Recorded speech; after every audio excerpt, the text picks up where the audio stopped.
आप सब लोगों को मेरा प्रणाम। विजन की जो मंथली करंट अफेयर सीरीज़ चल रही थी हमारी अप्रैल की, उसके बस लास्ट की इकोनॉमिक्स के टॉपिक रह गया है। उसकी 2 वीडियो आनी है, पहली वीडियो ये वाली, इसके बाद एक लास्ट वीडियो इकोनॉमिक्स की और आएगी। फिर हमारा विजन का जो अप्रैल का ख़त्म हो जाएगा। हम विजन का जो होता है ना, ये मंथली कंपैरिजन, ये आंसर राइटिंग लर्न करने के लिए सबसे अच्छा होता है। इनसाइट का मैं करवा रहा होता हूँ डेली, और वैसे वाला तो वो प्रीलिम्स के लिए प्लस में बेसिक आपको नॉलेज होने के लिए कि क्या चल रहा है वर्ल्ड वाइड, वो बहुत इंपॉर्टेंट होता है। लेकिन आंसर राइटिंग जब आपको सीखनी तो आपको विजन का ही करना होता है। आज की इस वीडियो के अंदर मैं इकोनॉमिक्स के हाफ के आसपास टॉपिक करूंगा। देखो, इसमें थोड़ा सा मैंने हल्का सा एक अपने तरीके से किया है। एक्चुअली मुझे नीचे वाले टॉपिक थोड़े आसान लग रहे थे, मैंने पहले वो वाले टॉपिक्स कवर कर लिए। मैं रिकॉर्डिंग पीछे से स्टार्ट की थी। तो फिलहाल इस वीडियो के अंदर आपको यहाँ से स्पेशल ड्राइंग राइट से लेकर अटल इनोवेशन मिशन तक के ये 6 टॉपिक्स, कितने, 1 2 3 4 5 6, हाँ, ये 6 टॉपिक्स आपको इस वीडियो में मिलेंगे। नेक्स्ट वीडियो के अंदर मैं कोशिश करूँगा कि मैं सारे के सारे अभी एक ही साथ एडजस्ट कर दूँगा। ये इनमें जितने ज़्यादा बड़े नहीं है, पर अभी जो है ये मेन टॉपिक्स आपको इस वीडियो में मिलेंगे। तो आप लोग इस वीडियो को एंजॉय करना, और इनसाइट की भी पैरेलली चल रही है, उसको भी देखते रहो ताकि रिवीजन होता रहे।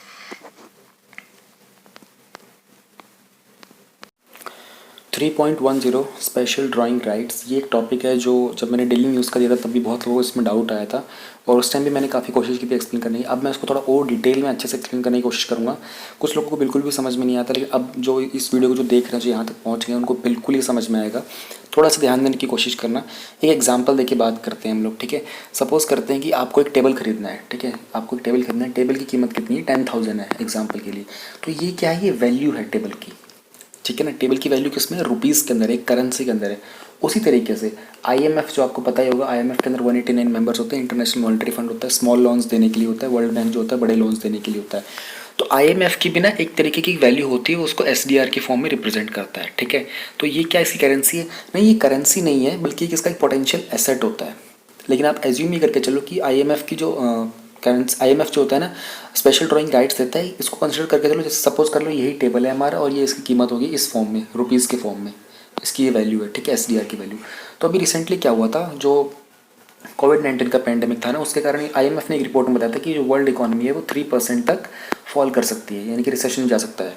तो उसके कारण क्या हुआ था कि 100 के प्लस कंट्रीज़ ने डिमांड किया था आईएमएफ को कि भैया उनको कुछ फंडिंग वगैरह दी जाए, उनको एसडीआर राइट्स वगैरह दी जाए। अब उस फंडिंग के लिए उन्होंने कहा था कि हम लोग एसडीआर एलोकेट करते हैं, लेकिन यूएस ने और इंडिया ने, इन दोनों ने इसको एसडीआर को क्या कर दिया कि ब्लॉक करने की बात की थी। क्यों किया था? यूएस ने बोला था कि भैया आप जो एसडीआर दोगे ना, वो सारा का सारा मेंबर्स को उनके कोटा के बेस के ऊपर जाएगा, कि जिस मेंबर कंट्री का जितना कोटा होता है उसके बेस पे। और उसने उन्होंने कहा कि भैया 70% जो अमाउंट होगा ना इसका, वो तो G20 कंट्रीज़ को चला जाएगा, और जिनको इसकी ज़रूरत भी है नहीं, जो ऑलरेडी बहुत अपने अंदर डेवलपिंग है और डेवलप्ड है। लेकिन सिर्फ 3% के आसपास जाएगा उन लो इनकम कंट्रीज़ को। तो इसका कोई पॉइंट है नहीं आपको देने का। और इंडिया ने क्या कहा था? इंडिया ने कहा था कि भैया देखो, सिंपल सी बात है, इतने बड़ी जो मेजर लिक्विडिटी इंजेक्शन आप कर रहे हो ना, इससे प्रोडक्ट ये क्या करेगा, इसके बहुत सारे साइड इफेक्ट्स हो सकते हैं। जैसे कि लोग इसको एक्स्ट्रा नहीं इस पर्पज़ के लिए यूज़ करेंगे, आप लोग इसको देना चाहते हो हेल्थ के लिए, और लॉकडाउन और पेंडेमिक के कारण जो इम्पैक्ट हुआ है उसको रिकवरी करने के लिए, लेकिन लोग इसको अपने डिफरेंट पर्पज़ के लिए यूज़ कर सकते हैं। अच्छा, आईएमएफ के अंदर क्या होता है ना, जब भी कोई कंट्री उसका मेंबर बनता है तो उनका एक कोटा शेयर बनता है, ठीक है ना। हर एक जगह पे आप जाते हैं तो उनका एक कोटा बन जाता है। उस कोटा के बेस के ऊपर उनकी वोटिंग वगैरह होती है, और उनको फंड वगैरह एलोकेट किए जाते हैं। अब जो कोटा होता है उसको डेवलप करने का कुछ फॉर्मूला होता है, इसमें जीडीपी वगैरह होती है उनकी, और उनकी इकोनॉमी वगैरह होती है, कितनी ओपननेस होती है, ये सब होता है। जीडीपी का जो वेटेज होता है 50% होता है, यानी कि जिस कंट्री की जितनी अच्छी जीडीपी होगी ना, उसका उतना अच्छा वेटेज होगा आईएमएफ के अंदर उनको कोटा लेने के लिए। तो इतनी सी आपको बेसिक बात समझ में आ गई। अब हम लोग आगे बात करते हैं। अगर आपको इसको एसडीआर को और अच्छे से समझने की ज़रूरत है तो आप एक चीज़ ध्यान रखिए, इंडिया की जो करेंसी है, इंडिया की करेंसी क्या है, रुपये है हमारी इंडिया करेंसी। तो आप ये इमेजिन करके चलिए कि आईएमएफ की जो यूनिट ऑफ अकाउंट है ना, वो एसडीआर की फॉर्म में होती है, उसी तरीके से, ठीक है। तो ये क्या है, करेंसी आईएमएफ की नहीं, ये करेंसी नहीं है, इसको यूनिट ऑफ अकाउंट बोल सकते हो आप, ठीक है। अच्छा, एक एसडीआर की वैल्यू कितनी होती है, ठीक है। एक एसडीआर की वैल्यू, अगर हम लोग डॉलर की बात करें तो $1 इज इक्वल टू इंडियन रुपये के अंदर तो अराउंड 70 रुपीज़ कुछ चला जाता है। एक एसडीआर की वैल्यू जो होती है वो उससे भी ज़्यादा होती है, यानी कि 1.3 यूएस डॉलर के आसपास जाती है। टोटल एसडीआर जो अभी तक आईएमएफ के पास है वो कुछ 477 बिलियन का है, which is equal to 692 US dollars, ठीक है। और एलोकेट कितना किया जा चुका है, 204 बिलियन अभी तक एलोकेट किया जा चुका है, जिसकी वैल्यू कितनी थी, 281 बिलियन के आसपास।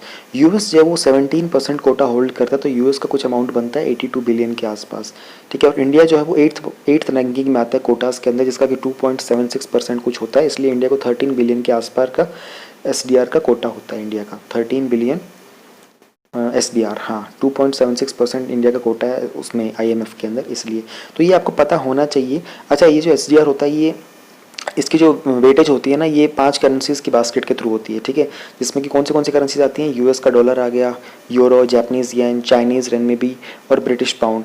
चाइनीज़ रेनमिबी इसमें रिसेंटली ऐड किया गया था 2016 के अंदर। ऑल राइट, ये आपको मालूम होना चाहिए। अब हम लोग देख रहे थे, इन्होंने बोला कि जैसे टेक्निकली यहाँ पर लिखा भी हो कि ना ही कोई करेंसी है और ना ही कोई क्लेम है IFM का, बल्कि एक पोटेंशियल क्लेम कह सकते हो, उसको पोटेंशियल एसेट कह सकते हो, ठीक है। अच्छा, आपको फॉरेन रिजर्व के बारे में पता होगा, वहाँ पर फॉरेन करेंसी होती है, गोल्ड होता है, उसी तरीके से SDR भी होता है। तो क्या जब कंट्री SDR लेती है तो उसको रिटर्न करते है, उसको इंटरेस्ट देना पड़ता है? हाँ, इंटरेस्ट देना पड़ता है, आपको ही पता होना चाहिए। SDR सर्व करता है एक unit of account international organisations के लिए, जैसे अफ्रीकन डेवलपमेंट बैंक और बैंक ऑफ इंटरनेशनल सेटलमेंट्स वगैरह। वहाँ पर भी SDR को सिर्फ IMF और मेंबर कंट्रीज ही होल्ड कर सकते हैं, इंडिविजुअल या फिर इन्वेस्टमेंट कंपनीज वगैरह इसको होल्ड नहीं कर सकते। SDR का जो एलोकेशन होता है एक लो कॉस्ट मेथड होता है, adding to member nations international reserves. अच्छा, इंडिया ने 1991 के क्राइसिस के टाइम पर भी एक बार SDR को यूज़ किया हुआ था। एक चीज़ और आपको बता देता हूँ कि अगर किसी को अपना SDR विड्रॉ लेना होता है ना, तो वो अपना 200% तक ले सकते हैं। यानी कि इंडिया का जब 13 बिलियन था ना, तो इंडिया अपना उसका 200%, यानी कि इंडिया उसमें से 26 बिलियन ले सकता है। 200% तक उसमें से हम लोग SDR ले सकते हैं, इतनी परमिशन होती है। तो क्या 200% से ऊपर की ज़रूरत है तो भी ले सकते हैं? हाँ, ले सकते हैं, लेकिन उसमें इंटरेस्ट रेट जो होता है ना, वो और स्पाइक कर जाएगा, इंटरेस्ट रेट बढ़ा दिया जाएगा।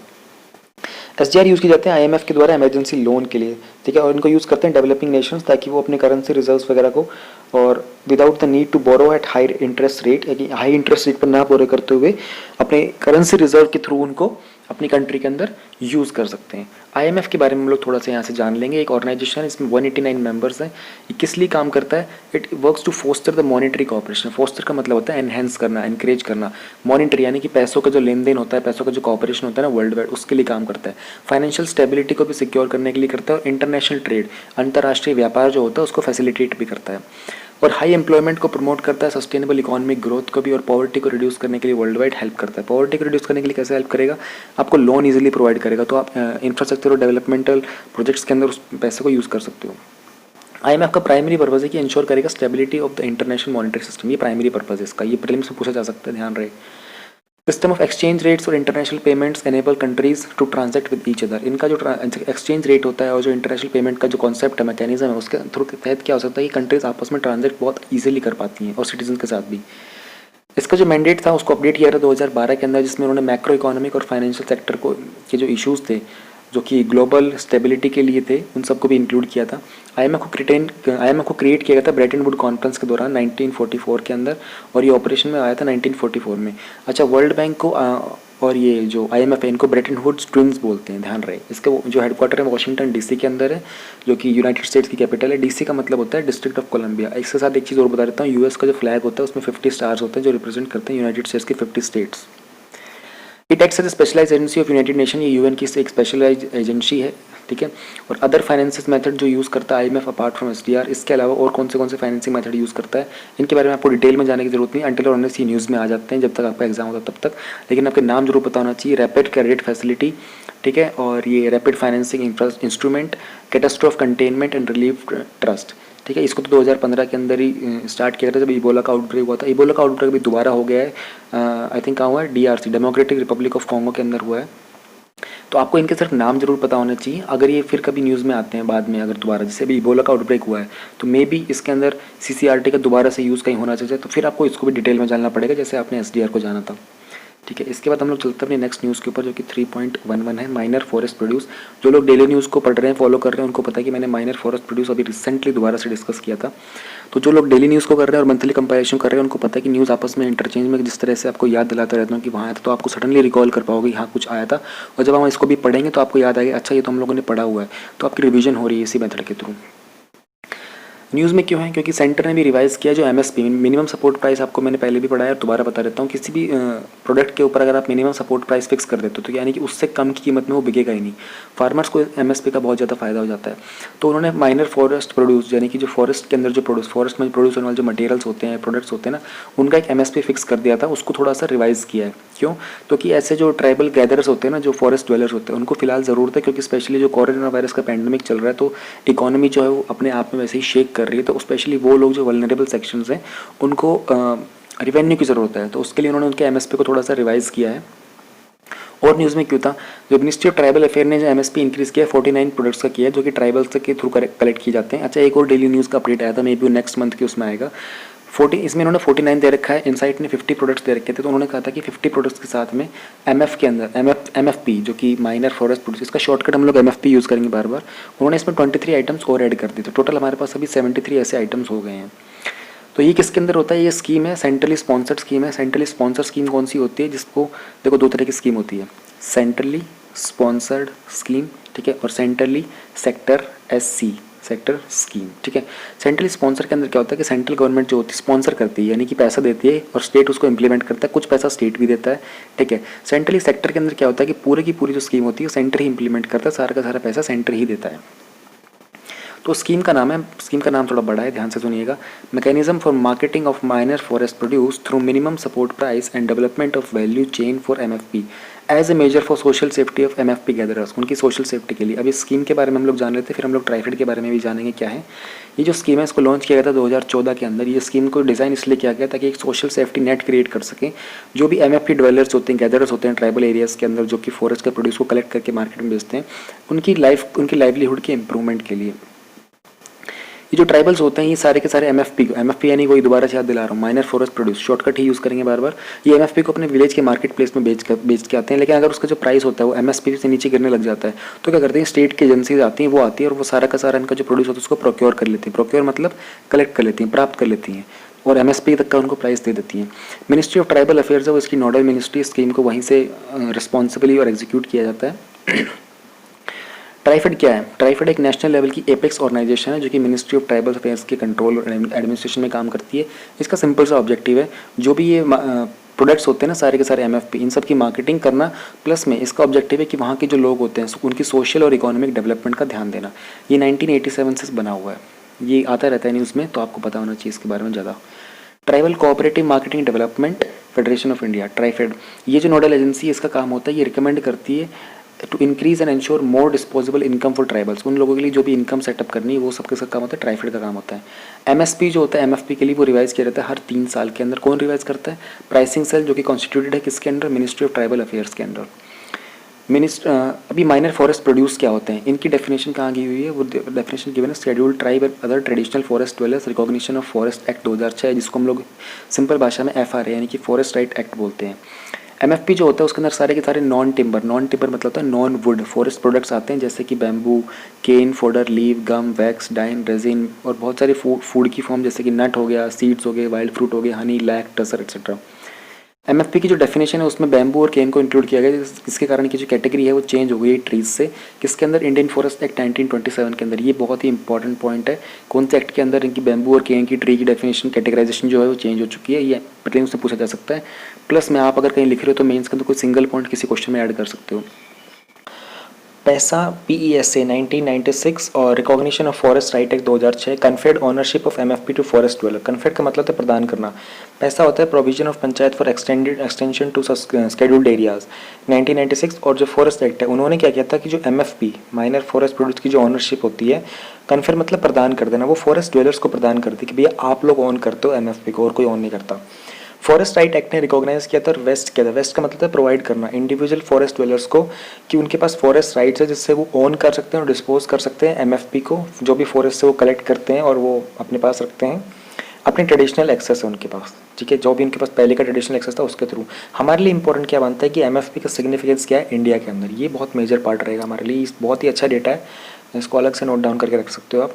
100 मिलियन के आसपास फॉरेस्ट ड्वेलर्स हैं जो डिपेंड करते हैं एमएफपी के ऊपर food, shelter, medicine, cash income के लिए। ये किसकी रिपोर्ट है, ये रिपोर्ट है national committee on forest right act 2011 की रिपोर्ट है। ट्राइबल्स डिराइव करते हैं 20 से 40% अपनी एनुअल इनकम एमएफपी से, जिसका वो मेजर पोर्शन बेसिकली जिसके लिए अपना टाइम का मेजर पोर्शन वो स्पेंड करते हैं। हेग कमेटी रिपोर्ट 2011 के अंदर आई थी, उसके अंदर क्या था कि प्रोक्योरमेंट वैल्यू यानी कि जो कलेक्ट करना, प्राप्त करने की जो वैल्यू 14 मेजर एमएफपी की उन्होंने एस्टिमेट की थी 1900 करोड़ के आसपास, जिसमें तेंदू और बैम्बू भी इंक्लूडेड थे। Activity has strong linkage to women's financial empowerment as most of the MFP are collected and use and sold by women. देखो कहीं ना कहीं विमेन एम्पावरमेंट वाले टॉपिक में भी ये वाला पॉइंट यूज़ किया जा सकता है, क्योंकि विमेन की जो फाइनेंशियल एम्पावरमेंट का मतलब होता है सशक्तिकरण, उनका बहुत मेजर रोल है, क्योंकि मोस्ट ऑफ द जो कलेक्शन वगैरह होता है ना, स्टोर करना और सोल्ड करने का काम वो ट्राइबल एरियाज में विमेन करती हैं इसके अंदर। ठीक है, यहाँ पर ये टॉपिक होता है ख़त्म। 3.12 में हमारे पास है डिस्ट्रिक्ट मिनरल फाउंडेशन, DMF। एक फाउंडेशन है, एक ट्रस्ट है, इसके बारे में हम लोग जानेंगे क्या है, इसका काम क्या होता है, फ़िलहाल ये न्यूज़ में क्यों है। तो एक थिंक टैंक है दिल्ली का, इसका नाम है centre for science and environment, CSC। ठीक है, उन्होंने क्या किया है, एक डॉक्यूमेंट प्रेजेंट किया है, DMF implementation status and emerging best practices. ठीक है, CSC ने एक डॉक्यूमेंट प्रेजेंट किया जिसका नाम क्या है, पूरे डॉक्यूमेंट का नाम है DMF implementation status and emerging best practices, इसके बारे में, इसलिए न्यूज़ के अंदर है। तो हम लोग जानते हैं डिस्ट्रिक्ट मिनरल फाउंडेशन ये क्या चीज़ है। ये एक ट्रस्ट होता है जिसको सेटअप किया जाता है कि एक नॉन प्रॉफिट बॉडी होगी, इसको स्टेट गवर्नमेंट सेटअप करती है, और कहाँ करती है, उन डिस्ट्रिक्ट्स में करती है जहाँ पर माइनिंग का काम होता है। ठीक है, ताकि वो लोग जो उस एरिया में रहते हैं और जो अफेक्ट किए जाते हैं माइनिंग के ऑपरेशन के कारण, उनके बेनिफिट के लिए, उनके इंटरेस्ट के लिए कुछ किया जा सके। उसमें दो तरह के एरिया होते हैं, एक होते हैं डायरेक्टली अफेक्टेड एरिया और एक होता है indirectly affected area. Directly affected area वो होते हैं जहाँ पर माइनिंग का एक्सकवेशन वगैरह का काम हो रहा होता है, और इनडायरेक्टली वाले वो होते हैं वो लोकल पॉपुलेशन जिसके ऊपर जो इम्पैक्ट जाता है वो जाता है इकोनॉमिक इम्पैक्ट, सोशल इम्पैक्ट और एनवायरनमेंट कॉन्सिक्वेंसेज होते हैं, जहाँ की आसपास में या फिर कहीं भी थोड़ा सा भी एडजेसेंट वहाँ पर अगर माइनिंग रिलेटेड वर्क हो रहे होते हैं तो इन लोगों के लिए ये DMF सेटअप किया जाता है, इन दो तरह के एरियाज़ के लिए। इसको मैंडेट किया गया था कौन से एक्ट के थ्रू, ये एक्ट आपको पता होना चाहिए, 2015 के बाद इसको बनाना स्टार्ट किया गया था, यानी कि 2015 में प्राइम मिनिस्टर नरेंद्र मोदी की गवर्नमेंट ने स्टेप लिया था। Mines and minerals development and regulation amendment act MMDRA 2015। ठीक है, इसको फंड कौन करता है, जो भी कंट्रीब्यूशन आता है ना उन माइनर्स के थ्रू, वहीं से इसकी फंडिंग आती है। जो DMF के जो फंड्स होते हैं वो नॉन लैप्सेबल होते हैं, यानी कि जो भी इसको सपोज करते हैं एनुअली, अगर एग्जांपल लेते हैं, अभी हमें इसमें एग्जैक्टली मेंशन नहीं है, मान लेते हैं 1 साल के 1 लाख रुपए मिले। ठीक है, 1 लाख में से आपने सिर्फ 80,000 रुपये खर्च किए। ठीक है, तो जो 20,000 रुपये होंगे वो आप नहीं रखोगे, वो 20,000 रुपये वापस जो भी रेस्पेक्टिव रिसोर्स होगा ना, रिस्पेक्टिव रिसोर्स होगा उसको वापस रिटर्न हो जाएगा। ठीक है, और वो मनी जो होगा वो नेक्स्ट टाइम के लिए वो जो भी रिसोर्स होगा उसके पास सेव्ड रहेगा। तो ये नॉन लैप्सेबल फंड्स होते हैं इनके पास। फाइंडिंग्स क्या थी, इन्होंने जो रिपोर्ट जो डॉक्यूमेंट बनाया था उसके अंदर इनको क्या कुछ मिला है, उन्होंने कहा कि भैया जो टोटल क्यूमुलेटिव एक्रूअल है ना DMF का अक्रॉस द कंट्री वो 36,000 करोड़ के आसपास है जनवरी 2020 तक। टोटल क्यूमुलेटिव एक्रूअल का मतलब क्या होता है, देखो एक्रूअल वो अमाउंट होता है बेसिकली जो आपको एक्यूमुलेट हो जाता है, यानी कि इकट्ठा हो जाता है। ठीक है, for a period of time. पहले सपोज करते हैं कि आपकी सैलरी आपको अभी जून में मिलनी चाहिए थी। ठीक है, मतलब 30 मई को मिलनी चाहिए थी पहले 2 महीनों की, लेकिन आपको पिछले जनवरी फरवरी मार्च की कोई भी सैलरी नहीं मिली ना, तो अभी जून के अंदर आपका टोटल क्यूमुलेटिव एक्रूअल कितना हो जाएगा, सारे पिछले महीने की जो सैलरी होती है। तो इन लोगों का जो एक्रूअल होता है ना DMF का सारे कंट्री में, वो जनवरी 2020 तक 36,000 करोड़ का था। और उसके अंदर अब हम लोग ये डिवीजन देखते हैं कि कितना एक्रूअल कहाँ से था, कौन से डिपार्टमेंट का था, कहाँ कहाँ कितना यूटिलाइजेशन हुआ है। जो नॉन कोल वाले जो मेजर मिनरल होते हैं ना, देखो एक तो कोल की मिनरल होती है, कोल होता है मिनरल में आता है, लेकिन उसके अंदर भी नॉन कोल होता है। ठीक है, मेजर मिनरल में कौन से आते हैं, कोल वगैरह आ गया, आयरन वगैरह हो गया, लेकिन एक तो हो गया कोल वाले, ठीक है, एक होते हैं नॉन कोल वाले। ठीक है, तो वो कह रहा है कि नॉन कोल के वो भी मेजर मिनरल जो होते हैं, जैसे कि आयरन वाला हो गया, बक्साइट हो गया, मैग्नीज, लाइमस्टोन, प्रेशियस मेटल्स वगैरह हो गए, इन सब के अंदर जो DMF के एक्रूअल्स है ना वो 48% है, यानी कि 50% तो सिर्फ और सिर्फ नॉन कोल के मेजर मिनरल्स वाले होते हैं, अराउंड 50%। और इसमें जो टॉप 5 स्टेट्स होते हैं ना जिनका DMF एक्रूअल है, वो उसमें 3 कोल माइनिंग के स्टेट्स होते हैं, झारखंड, छत्तीसगढ़ और तेलंगाना। तेलंगाना इंडिया का लेटेस्ट स्टेट है जो कि 2014 में बना था आंध्र प्रदेश से अलग होकर। आंध्र प्रदेश के अंदर वर्ल्ड की नहीं, इंडिया की पहली जस्टिस सिटी बनेगी। Contribution of the minor minerals to DMF accrual has increased over the years. अब देखो ये तो मेजर मिनरल थे, फिर कुछ माइनर मिनरल्स भी होते हैं, तो उनका जो कंट्रीब्यूशन था ना DMF एक्रूअल में वो बीते कुछ सालों के अंदर इंक्रीज हुआ है। ठीक है, अब ये जो इनको जो फंड्स वगैरह मिलते हैं उसके अंदर हाईएस्ट प्रायोरिटी किस चीज़ की होती है, देखो DMF के जो फंड्स वगैरह किस लिए होते हैं, हम लोगों ने ऊपर देखा था ना, ये देखो कहाँ गया वो पॉइंट, मैं आपको दिखाता हूँ। हाँ, इन लोगों के इंटरेस्ट और बेनिफिट्स के लिए किए जाते हैं, DMF इनके लिए बनती है। तो इसका जो फंड होता है ना उसमें अभी तक की जो हाईएस्ट प्रायोरिटी दी गई है वो इन लोगों के लिए जो ड्रिंकिंग वाटर प्रोवाइड करना होता है उसकी एलोकेशन ऑलमोस्ट सब जगह पर हो चुकी है स्टेट के अंदर। Investment on the income generation particularly sustainable livelihood maintain करने के लिए वो अभी भी नेसेंट स्टेज पे, यानी कि वो अभी इतना इंप्रूव नहीं हुआ है, बहुत ही यंग स्टेज के ऊपर है मोस्ट डिस्ट्रिक्ट्स के अंदर। लाइक बेसिकली इनका इनकम अच्छे से जनरेट हो और इनको एक अच्छा सस्टेनेबल लाइवलीहुड मिले, यानी कि इलेक्ट्रिसिटी मिले, ग्रीन एनवायरनमेंट मिले, प्लस में खाने पीने को बहुत अच्छा मिले, वो चीज़ें बहुत ही कम लेवल पे हैं, अभी बहुत ही स्मॉल लेवल के ऊपर है। डिस्ट्रिक्ट जैसे कि क्योंझार डिस्ट्रिक्ट जो है ना वो उड़ीसा के अंदर है, ठीक है। वहाँ पर माल न्यूट्रिशन की बहुत प्रॉब्लम है। माल न्यूट्रिशन का मतलब क्या होता है कि आपको प्रॉपर न्यूट्रिशियस फूड अवेलेबल नहीं हो रहा है, तो जिसके कारण जो डीएमएफ फंड्स है ना उन्होंने सेटअप किए हैं क्रेशेज। क्रेशेज किसको बोलते हैं? क्रेशे बोलते हैं शिशु गृह को, जहाँ पे छोटे बच्चों को केयर के लिए रखा जाता है, ठीक है, ताकि वो जो भी न्यूट्रिशन की नीड्स है ना, जो भी बच्चे हैं 3 साल से कम उम्र के, उनको क्रेशेज में रखा जाता है। ये कहाँ से क्रिएट किए हैं? डीएमएफ के फंड से क्रिएट किए इन्होंने। एक बार हम लोग ये जान लेते हैं, प्रधानमंत्री खनिज क्षेत्र कल्याण योजना, PM-K3Y भी बोल सकते हो आप इसको, PM-K3Y, प्रधानमंत्री खनिज क्षेत्र कल्याण योजना को, खनिज बोलते हैं मिनरल को, और क्षेत्र बोलते हैं एरिया को, कल्याण बोलते हैं वेलफेयर को। तो अगर हम लोग इसको इंग्लिश में ट्रांसफर करते हैं पूरी की पूरे इस नाम को, तो क्या बनेगा? Prime minister mineral state welfare scheme. हाँ, ऐसे बनेगा एग्जैक्टली, आपको पता होना चाहिए, ठीक है। तो it will be implemented by district mineral foundation. जो डीएमएफ होते हैं वो इस स्कीम को इम्प्लीमेंट करते हैं। कहाँ पर करते हैं?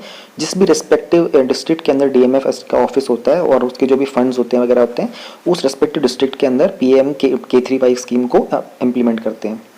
DMF को have been directed to take all the major decisions in a participatory mode in consultation with the grams of respective villages। देखो, मिनरल वाले जो एरियाज होते हैं जहाँ पर माइनिंग होती है, यहाँ पर काम करने वाले लोग कौन होते हैं? वो काम करने वाले लोग होते हैं सारे के सारे अनस्किल्ड लेबर्स होते हैं। अगर वो स्किल्ड लेबर होंगे तो वो कहीं और काम करेंगे, कोई पेंटिंग का काम करेगा, कोई प्लम्बर का काम करेगा, कोई कारपेंटर का काम कर सकता है, ठीक है। लेकिन ये सारे के सारे अनस्किल्ड लेबर्स होते हैं, इसलिए लोग काइंड ऑफ एक अनस्किल्ड लेबर का काम करते हैं, यानी कि खुदाई हो गया, पत्थर उठाना, सामान उठाना, चीज़ें दूर से ले जाना। अब ये लोग जनरली एक रूरल एरिया से ही आएंगे, स्केड्यूल्ड एरिया से भी आ सकते हैं, स्केड्यूल्ड ट्राइबल एरिया से भी आ सकते हैं, ठीक है। इन लोगों के वहाँ पर तो आप विलेजेस मिलेंगे रिस्पेक्टिवली, बहुत ही ईजी सी समझने वाली बात है। तो उन्होंने कहा कि भैया जो डीएमएफ है ना वो सारे के सारे डिसीजन लेगा PM-K3Y के, और कैसे लेगा?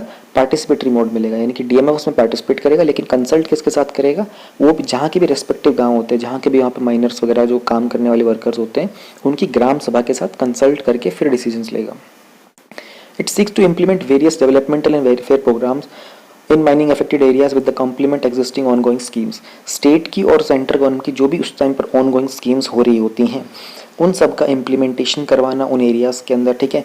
उन लोगों के वेलफेयर और डेवलपमेंट के लिए उनको समझाना, उनको बताना फंड्स कैसे एलोकेट होते हैं, वो कैसे फ़ायदा उठा सकते हैं, ये सारा का सारा काम किसको दिया गया है? डीएमएफ को।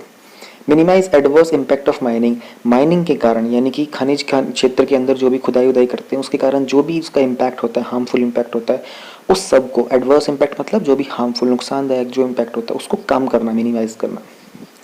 इंश्योर करना long term sustainable livelihoods for the affected people in mining area.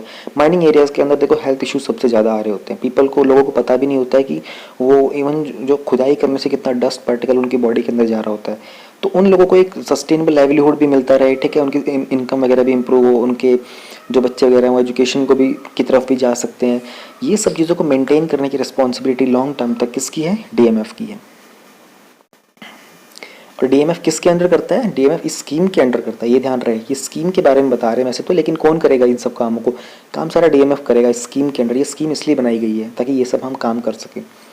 ये जो गाइडलाइंस हैं ये फंड का यूटिलाइजेशन भी बताती हैं। 60% जो इस स्कीम के जो फंड होते हैं वो कहाँ पर जाएंगे? जैसे ड्रिंकिंग वाटर हो गया, एनवायरनमेंट प्रिजर्वेशन हो गया, पॉल्यूशन कंट्रोल मेजर्स हो गए, विमेन और चिल्ड्रन का वेलफेयर हो गया, ठीक है। और जो बाकी प्रायोरिटी एरियाज के अलावा जो 40% फंड जो होगा वो किस में जाएगा? वो जाएगा फिजिकल इंफ्रास्ट्रक्चर क्रिएट करने में। इरीगेशन हो गया, इरीगेशन यानी कि खेतों को पानी देना, पेड़ पौधों को पानी देना, एनर्जी और वाटरशेड डेवलपमेंट के अंदर, और बाकी जो भी एनवायरनमेंट क्वांटिटी को एनहेंस करने के लिए चाहिए होते हैं वहाँ पे जाएंगे। Activities taken under polluter pays principle, यानी कि जो देखो इसको सेंटेंस को पूरा पढ़ो पहले। Activities taken under polluter pays principle can not be included under PMKKY। इसका मतलब ना बहुत सिंपल सा है कि जो भी एनवायरनमेंट को पॉल्यूट करेगा ना वही उसके लिए पे करेगा। तो ये प्रिंसिपल यही बात कहता है, लेकिन वो कह रहा है कि ये वाला जो कॉन्सेप्ट है ना, ये प्रिंसिपल है, ये भैया हम PMKKY वाले स्कीम के अंदर नहीं इंप्लीमेंट कर सकते, क्योंकि यहाँ पर तो ये माइनिंग के काम तो एनीवे एनवायरनमेंट को पूरा ही पॉल्यूट करने वाली बात है ना, तो आदमी कितना उसकी कॉस्ट बियर करेगा। इसलिए अब हम लोग चलते हैं कि इश्यूज़ क्या हैं कि जो डीएमएफ वगैरह है इसकी प्रॉपर यूटिलाइजेशन क्यों नहीं हो पा रही। देखो ऊपर तो हम लोगों ने बोल दिया कि इसके फंक्शन क्या क्या होते हैं और इसको करना क्या कुछ चाहिए, ठीक है।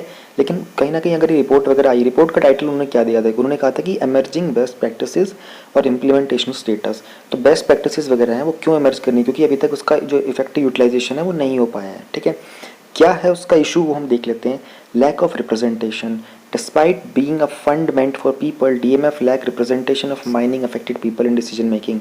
एक ऐसा फंड होने के लिए जो कि लोगों के लिए ही है, डीएमएफ के अंदर रिप्रेजेंटेशन की कमी है, ठीक है। यानी कि वही लोग जो माइनिंग से अफेक्टेड है वो लोग डीएमएफ को रिप्रेजेंट करने में कहीं ना कहीं पीछे हैं अभी भी। जो रिपोर्ट बताती है गवर्निंग बॉडी की वो ये कहती है कि रिपोर्ट बताती है कि जो गवर्निंग बॉडी है ना वो डोमिनेट की जाती है इलेक्टेड रिप्रेजेंटेटिव के द्वारा, जैसे कि वो मेंबर जो कि पार्लियामेंट के हो गए, लेजिस्लेटिव असेंबली के हो गए, डिस्ट्रिक्ट ऑफिशियल्स के। लेकिन ज़रूरत किसकी है, ज़रूरत उनकी कि वो लोग जो इफेक्ट हुए हैं माइनिंग वगैरह के कारण, जिस कारण इसकी प्रॉपर यूटिलाइजेशन नहीं हो पा रही है। No identification has been done to include the displaced people. वो लोग जिनके जो लाइवलीहुड है, जो उनका जीवन व्यापन वगैरह जो होता है, जो अफेक्ट हुआ है माइनिंग के कारण, ठीक है, और उन लोगों को स्पेशल और डायरेक्ट असिस्टेंस मतलब मदद की ज़रूरत है, ठीक है ना। Despite a clear mandate in the states rule and the PM triple के वाई के अंदर और स्टेट के रूल के अंदर ये बहुत ईजिली अच्छे से मेंशन किया गया है कि वो लोग जिनकी लाइफ अफेक्ट हो रही है, जिनका लाइवलीहुड अफेक्ट हो रहा है, उन लोगों को डिस्प्लेस किया जाए। लेकिन अभी तक एक आइडेंटिफिकेशन ही नहीं हो पाया कि किन लोगों को डिस्प्लेस करना है, कौन से एरिया से डिस्प्लेस करना है, कहाँ उनको प्रोवाइड करना है सेटलमेंट वगैरह कुछ भी। थर्ड पॉइंट है identification of directly affected areas is arbitrary. Arbitrary का मतलब अपनी मनमानी से किया जा रहा है, कोई प्रॉपर मैपिंग नहीं हो पा रही है, ठीक है। डीमार्केशन के लिए कितना एरिया डीमार्केट करना है, मतलब कहाँ तक सीमा स्थगित करनी है, डिलिनेट करना है माइनिंग अफेक्टेड एरिया को भी, इतना एरिया ऐसा आएगा, मैपिंग से नहीं कर रहे हैं, अपनी आर्बिट्रेरी यानी अपनी मनमानी से किए जा रहे हैं। पुअर प्लानिंग है। Despite mid and long term planning mandates in the states of Odisha, Chhattisgarh में MP, no district has a perspective plan, ठीक है। वो कहना चाह रहे हैं कि भैया मिड और लॉन्ग टर्म प्लानिंग के मैंडेट्स तो दे रखे हैं आपने, ऑर्डर तो आपने इशू कर रखा है कि 2 तरह के ट्राइम करो, लेकिन जैसे ओडिशा हो गया, छत्तीसगढ़ हो गया, एमपी हो गया, इन स्टेट्स का ना अपना कोई पर्सपेक्टिव प्लान नहीं है। इन्होंने स्टेट ने अपने पर्सपेक्टिव को ध्यान में रखे, ये उस ऊपर वाले पॉइंट से मैच करने की कोशिश करो ना। जब वो लोग अपनी आर्बिट्रेरीली डिस्ट्रिक्ट अफेक्टेड एरियाज को आइडेंटिफाई कर रहे हैं, अपनी मनमानी से आइडेंटिफाई कर रहे हैं, तो यानी कि मैपिंग के हिसाब से काम ही नहीं कर रहे हैं, तो ऑब्वियस सी बात है कि आपकी प्लानिंग में बहुत पुअर एफिशिएंसी है। फिर ऑडिटिंग का मतलब होता है अकाउंट वगैरह का जांच पड़ताल करना, ठीक है। फाइनेंशियल ऑडिट के अलावा, अपार्ट का मतलब होता है अलावा, no other scrutiny such as social और performance audit of DMF has been done. यानी कि एक तो फाइनेंशियल ऑडिटिंग होती है, उसके अलावा सोशल और उसकी परफॉर्मेंस की ऑडिटिंग होती है कि भैया सोशली आप कैसे काम कर रहे हो, परफॉर्मेंस कैसे कर रहे हो, उसकी ऑडिटिंग होती है। वो तो होती ही नहीं है डीएमएफ के अंदर, ठीक है। तो ये भी एक इशू है इन पर। इन्वेस्टमेंट्स और focus mainly on development of physical infrastructure and less in improving human development indicators. अभी तक जितनी भी हैवी इन्वेस्टमेंट्स आई है माइनिंग एरियाज के अंदर, तो ये पता चला है कि जो भी थी ना वो फिजिकल इंफ्रास्ट्रक्चर, यानी कि माइनिंग के रिगार्डिंग जो फिजिकल इंफ्रास्ट्रक्चर चाहिए होता है माइनिंग के लिए, मशीनें चाहिए होती है, बिल्डिंग चाहिए होता है, स्टोरेज चाहिए होता है, वो लॉजिस्टिक्स चाहिए होता है, उनके ऊपर खर्चा ज़्यादा है, लेकिन ह्यूमन डेवलपमेंट को इंडिकेटर से बहुत कम है। आप लोगों ने केजीएफ मूवी देखी होगी, आप लोगों को कुछ आइडिया लग गया होगा कि माइनिंग के अंदर किस तरह से काम होता है। एग्जैक्टली वैसा नहीं होता जैसे केजीएफ मूवी के अंदर होता है, वो तो एक फिक्शनल मूवी कह सकते हो आप। कहा गया कि वो रियल स्टोरी बेस्ड है, लेकिन मुझे पता नहीं, मैंने देखी भी नहीं, मैंने सिर्फ सुना है कि कुछ लोग बोल रहे हैं फिक्शनल है, कुछ लोग बोल रहे हैं रियल स्टोरी बेस्ड है। जिन्होंने देखी वो शायद जानते होंगे, लेकिन मैं कहना चाह रहा हूँ कि कहीं ना कहीं जो ट्रेलर में दिखाया गया था कि माइनिंग लोगों के साथ क्या किया जाता है, हाँ वो होता है, उनका जो ह्यूमन डेवलपमेंट वाला फैक्टर होता है ना, उसके ऊपर इतना इन्वेस्टमेंट नहीं होता है। Lack of public disclosure.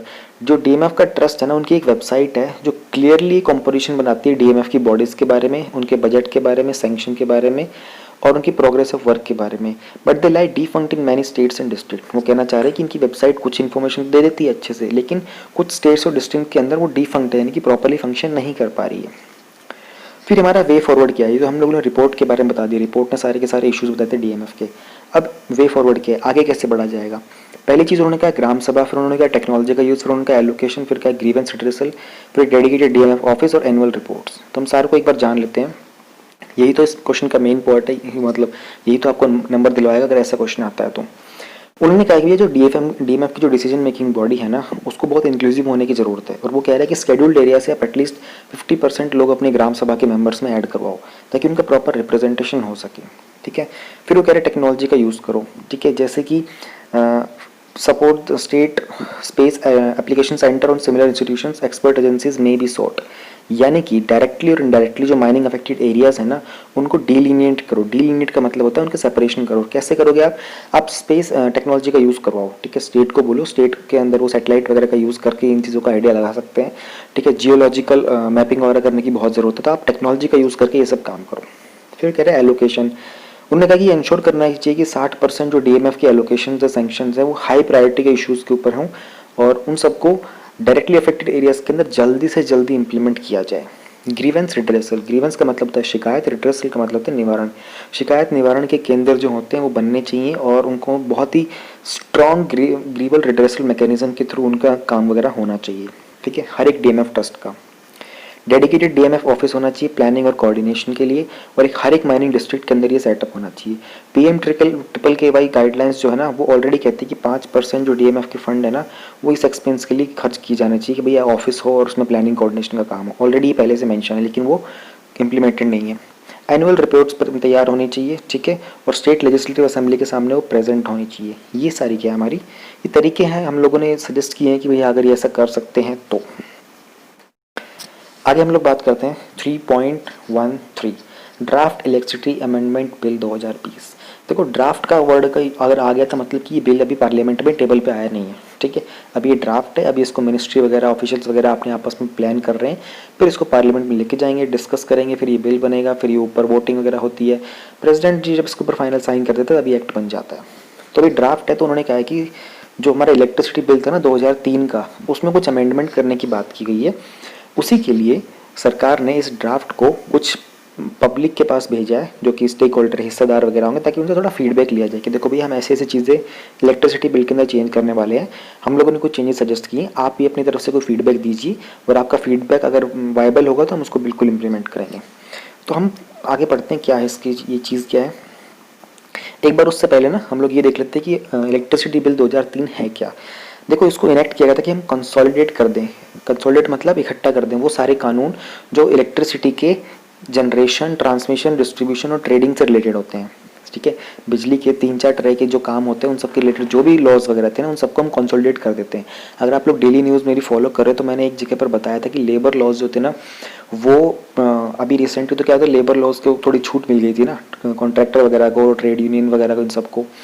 तो क्या हुआ था कि उसके बारे में ना सेंटर के लॉज अलग है लेबर के, ठीक है, और स्टेट के लॉज अलग होते हैं, बहुत सारे लॉ हैं। तो पार्लियामेंट में ना कुछ महीनों पहले 2019 के आई थिंक नवंबर या दिसंबर में ऑलरेडी एक ऐसा बिल पास किया गया था कि इतने सारे जो कानून होते हैं इन सबको हटा करके कुछ इनको कम कर दिया जाए। जो बटे हुए कानून है यानी कि 50-60 कानून से भी ज़्यादा थे, इन सबको कम करके कंसोलिडेट कर दिया जाए। तो उसी तरीके से इलेक्ट्रिसिटी का जब बिल आया था 2003 में, उसको भी यही किया गया था कि जनरेशन वगैरह के बहुत तरह के अलग अलग बिल थे, सबको कंसोलिडेट करके एक बिल बना दिया जाए। इसमें क्या क्या प्रोविजंस है। Inter alia measures, inter alia word का मतलब होता है अमंग द अदर थिंग्स, यानी कि इन सब के अलावा, ऊपर जो बताया ना उस सब के अलावा इसमें ये भी है कि हम लोग इलेक्ट्रिसिटी इंडस्ट्री को कैसे डेवलप कर सकते हैं, ये भी इसी बिल के अंदर बताया गया। इंटर एलिया वर्ड का मतलब समझ गए ना, अमंग द अदर थिंग्स यानी कि इन सब के अलावा। प्रमोट करेंगे कंपटीशन देयर इन, कंपटीशन क्यों करने की जरूरत है। देखो अगर मार्केट के अंदर सिर्फ जियो और एयरटेल बच जाएंगे तो कंपटीशन इतना खास नहीं रहेगा, ठीक है, और प्राइसेस बहुत हाई हो जाएंगे। जब कंपटीशन बहुत हेल्दी होता है, आज की डेट में अगर मार्केट में 10 टेलीकम्युनिकेशन कंपनी होती ना, जियो, एयरटेल, वोडाफोन के अलावा आइडिया भी होता, मान लो बीएसएनएल भी ढंग से काम कर रहा होता, या फिर टाटा डोकोमो आज भी होता, 2-3 और होते हैं हमारे पास, एक यूनोर करके भी शायद कुछ आया था लेकिन फिर वो बंद हो गया। अगर 10 कंपनियाँ होती ना तो आज जो जियो का 600 रुपये का पैकेज होता है 3 महीने के लिए, वो शायद 600 रुपये का ना होकर 150-200 रुपये का होता। तो जब कंपटीशन हेल्दी होता है और हाई होता है ना, तो कंज्यूमर को जो प्राइस पे करना है वो बहुत कम हो जाता है। तो उससे क्या होता है कि कॉम्पिटिटिव इंडेक्स तो हमारा होता है कंट्री का, वो भी बढ़ जाता है, प्लस में ह्यूमन डेवलपमेंट इंडेक्स जो होता है ना, वो उसमें हमारी रैंकिंग हाई हो जाती है, क्योंकि कंज्यूमर को फैसिलिटीज़ चीप प्राइसेस के ऊपर मिल रही होती है। तो ये कहना चाह रहे हैं इलेक्ट्रिसिटी के मामले भी हम लोग कंपटीशन बढ़ाना चाहते हैं, ताकि कंपटीशन बढ़ेगा तो क्या होगा, जो डिस्ट्रीब्यूशन कंपनीज होती है ना, वो एक तो चीप प्राइसेस के ऊपर, और वो कोशिश करेंगी ज़्यादा से ज़्यादा इलेक्ट्रिसिटी प्रोवाइड करने की सिटीजन्स को, उनके इंटरेस्ट वगैरह को प्रोटेक्ट करने की बात कर रहे हैं और ये सब। फिर उन्होंने कहा कि वो कॉन्स्टिट्यूट की थी उन्होंने बॉडीज़ 2003 के अंदर, उन्होंने 3 तरह की बॉडी भी कॉन्स्टिट्यूट की थी इसी लॉ के अंदर। वो थी सेंट्रल इलेक्ट्रिसिटी अथॉरिटी, सेंट्रल और स्टेट इलेक्ट्रिसिटी रेगुलेटरी कमीशन और एपेलेट ट्रिब्यूनल, ठीक है, जहाँ पर आप अपील वगैरह कर सकते हो। फिर वो कह रहा है कि अभी फिलहाल इसको अमेंड करने की ज़रूरत क्यों आई है। तो उन्होंने कहा कि भाई इलेक्ट्रिसिटी सेक्टर के अंदर कुछ क्रिटिकल इश्यूज़ हैं जिनको हमें एड्रेस करने की ज़रूरत है, इसलिए हम लोगों ने इसको अमेंडमेंट करने की बात की है। अब हम वो सारे इश्यूज़ देख लेते हैं क्या क्या हैं। पहला है poor financial condition of power distribution companies, discom. भैया डिस्कॉम और पावर डिस्ट्रीब्यूशन कंपनीज क्या होती है ये मैं आपको एक बार हल्का सा बता देता हूँ। देखो, एक जगह होती है पावर जनरेट, ठीक है, फिर आता है हमारा पावर ग्रिड। पावर ग्रिड से जो होती है वो ट्रांसफ़र होकर जाती है डिस्ट्रीब्यूशन कंपनीज तक, डिस्कॉम तक, ठीक है। डिस्कॉम से जाती है वो सिटी के अंदर। ये स्टेप्स होते हैं। एक जगह जनरेशन होती है, ये प्राइवेट भी हो सकता है और पब्लिक भी, यानी कि सरकार की कंपनी भी कर सकती है और प्राइवेट कंपनी भी जनरेट कर सकती है। टाटा हो गया, अडानी हो गया, रिलायंस हो गया, और भी बहुत सारी कंपनियां होती हैं जो पावर जनरेट करती हैं। और अगर गवर्नमेंट की बात करते हैं तो भी बहुत सारी होती है, एनटीपीसी, एनएचपीसी वगैरह, ना जाने क्या क्या होता है।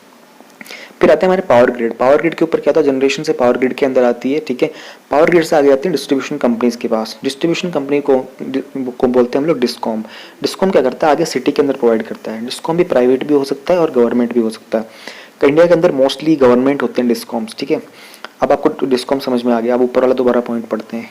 बहुत ही फाइनल कंडीशन जो है ना वो बहुत पुअर है हमारे डिस्कॉम की, ठीक है। जो रेगुलेटरी कमीशंस होते हैं, रेगुलेटरी कमीशन मतलब ये सारे जो नीचे बॉडीज थी ना, ये सब इनके रेगुलेटरी कमीशंस होते हैं। ये कहते हैं जब इनका टैरिफ कैलकुलेट करना होता है ना, टैरिफ का मतलब क्या होता है, टैरिफ होता है वो इलेक्ट्रिसिटी का जो बिल आप पे करते हो ना, वो इसका टैरिफ होता है। कह रहे हैं उनको ऑफन ही डेफर करते हैं, डेफर मतलब डिले कर दिया जाता है, ठीक है। और उनका जो इसलिए इनका जो रिकवरी टाइम होता है ना रेवेन्यू का, इसलिए इन कंपनीज के पास पैसा आ नहीं पाता है। यानी कि वो खर्चा तो पूरा कर रही हैं इलेक्ट्रिसिटी को कलेक्ट करने में, जनरेट करने में, डिस्ट्रीब्यूट करने में, लेकिन उनको जो रेवेन्यू मिलना होता है इन रेगुलेटरी कमीशंस की हरकतों के कारण वो टाइम पे उनको मिल नहीं पाता। तो ये एक प्रॉब्लम चल रही है इनके साथ, ठीक है। इसके अंदर क्या होता है कि उनका फाइनेंशियल जो हेल्थ होती है वो वीक हो जाती है, ठीक है। Delay in adoption of tariff. जो रेगुलेटरी कमीशन होते हैं अडॉप्ट करते हैं tariff that has been determined through a transparent process of bidding in accordance with tariff policy issued by central government.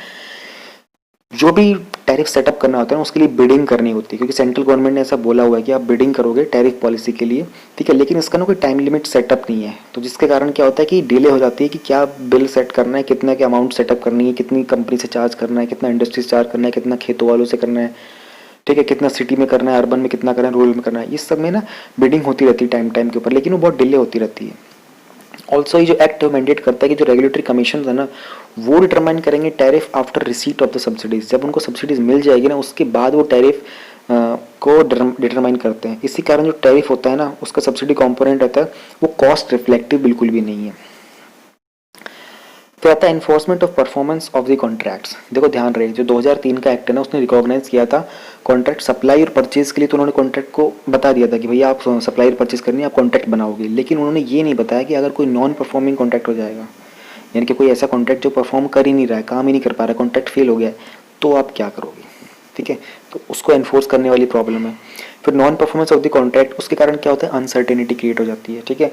Investment वाले जो होते हैं थोड़े अपसेट, उनके डिसीजंस अपसेट होने का मतलब है कि इन्वेस्ट करने में बहुत डाउट आता है, इन्वेस्ट करे ना करे, क्योंकि कॉन्ट्रैक्ट जो परफॉर्म नहीं कर रहा है।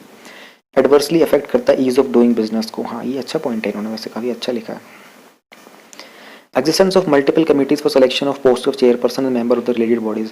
जो भी कमिटी, सपोज ये वाले जो ऊपर 2-3 कमेटी के नाम बताए थे, उन्होंने कहा था कि इनका कोई भी चेयरपर्सन को अगर चूज करना होता है तो एक इंसान को चूज करने के लिए हर एक कमीशन बॉडी के अंदर अलग अलग कमिटीज़ बनाई जाती हैं। इसमें क्या होता है टाइम बहुत लगता है, इनऑर्डिनेट डिलेज होते हैं अपॉइंटमेंट्स के अंदर और पैसा भी बहुत खर्च हो रहा होता है, तो जिसके कारण क्या होता है डिसीजन मेकिंग में बहुत डिले हो जाता है।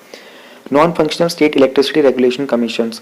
अब इसी के कारण जब डिले हो रहा है ना ऊपर कमीशन सिलेक्शन के अंदर तो वैकेंसीज रह जाती हैं, ठीक है, और अपॉइंटमेंट में डिले होता है। कहाँ पर, स्टेट लेवल का जो स्टेट इलेक्ट्रिसिटी रेगुलेटरी कमीशन होता है ना वहाँ पर भी प्रॉब्लम आ रही होती है। ये देखो यहाँ पर ये कमेटी बनाई हुई है, तो एक वर्ड से कितने सारे मैंने पॉइंट्स कनेक्ट करके बता दिया एक लाइन से।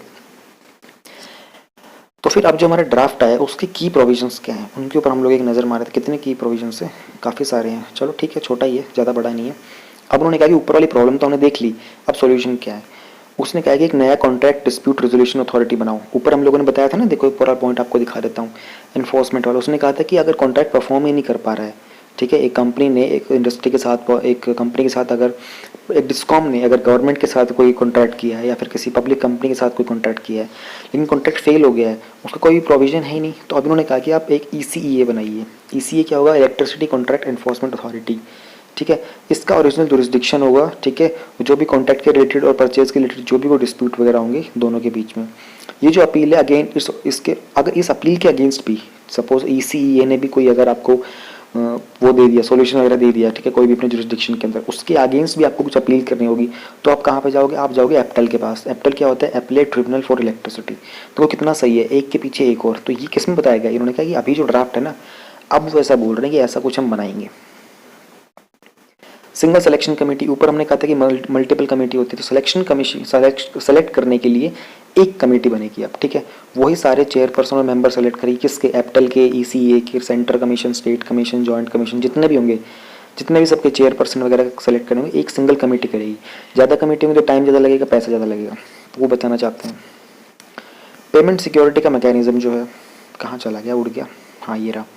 पेमेंट सिक्योरिटी मैकेनिज्म, कोई भी इलेक्ट्रिसिटी शेल बी शेड्यूल्ड और डिस्पैच, अगर आप कोई भी डिस्कॉम कंपनी है वो अगर इलेक्ट्रिसिटी देना चाहती है, डिस्पैच करना चाहती है, उससे पहले उनका जो पेमेंट का जो कॉन्ट्रैक्ट होता है उसमें वो ये चेक करेंगे कि भैया इस पेमेंट के अगेंस्ट जो सिक्योरिटी है, सपोज करते हैं कि भैया, एक एग्जांपल देता हूँ मैं आपको, रफ एग्जांपल समझने की कोशिश करना।